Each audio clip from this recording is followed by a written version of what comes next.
အနုမောရဏနဲ့ဩဝါဒတရား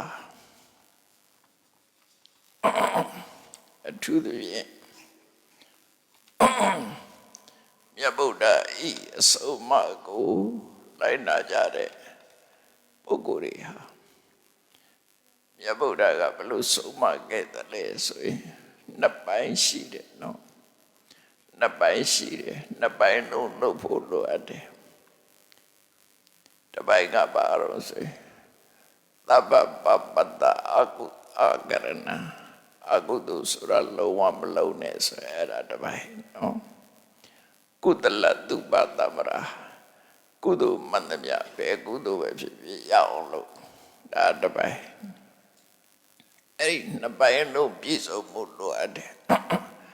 ကုသိုလ်တော့လုပ်တယ်အကုသိုလ်မရှောင်မှုဆိုလို့ရှိရင်အကုသိုလ်ရဲ့အကျိုးရမှာပဲနော်